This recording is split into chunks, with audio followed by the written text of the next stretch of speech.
Zuni jewelry has a long history going back to pieces that they found in the old ruins at Hawiku, where you can see that focus on stonework has always been a signature of great Zuni work.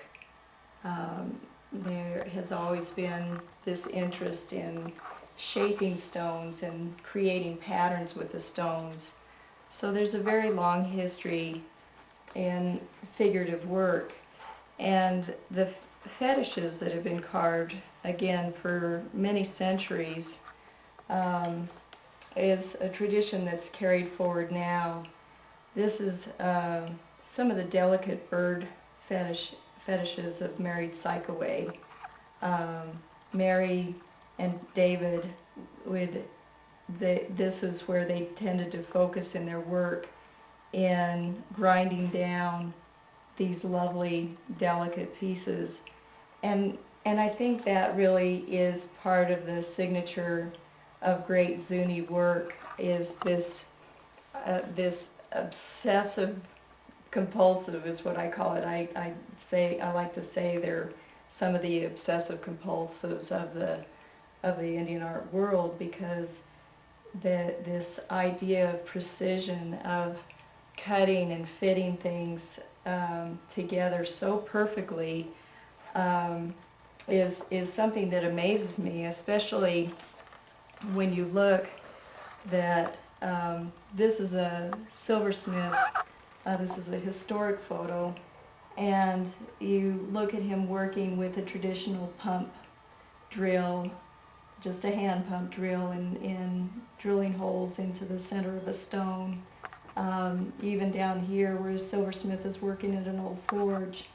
And this ability to create such beauty, originally out of very primitive types of tools, but as it's evolved, and I think to the great pleasure of many Zuni artists, that they now have much more sophisticated type of tools available to them when they are now working at their benches.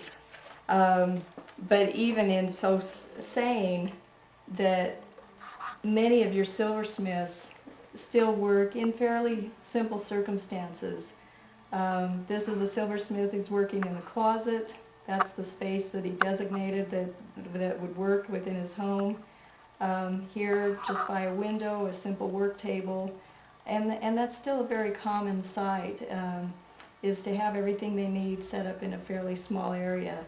And most importantly at Zuni is that beginning the process with fine raw materials, because again, there's just this great love for the combination of materials.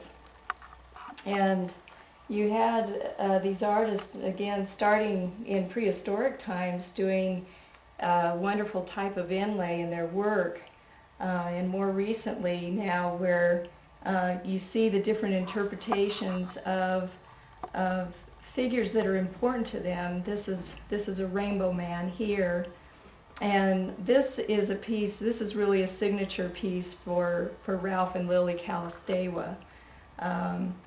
They like making these wonderful discs, and then typically doing a beautiful inlay of a rainbow man or of a knife wing figure, so that you just have this very showy piece, really, when all is said and done, because the man itself is so beautifully executed in the gold lit and white mother of pearl, jet, sleeping beauty turquoise, and coral, in just a beautiful, somewhat of abstract effect in this pen.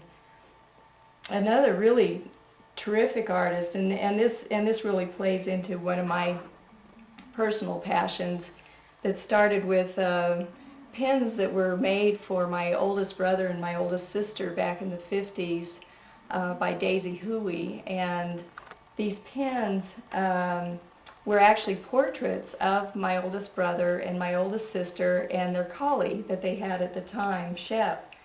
And they're just beautiful pins, you know, very, very personal, and of course extremely lovely.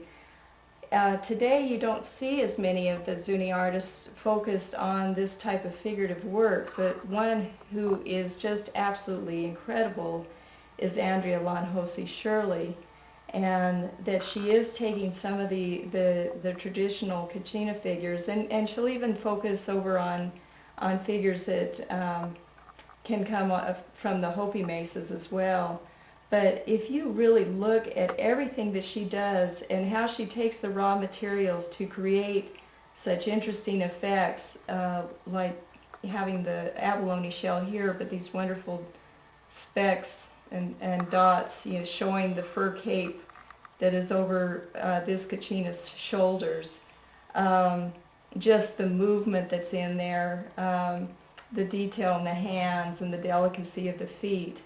And the same thing here with the long hair Kachina. It's just such exacting work, even where she'll carve into the shell to create the feather effect.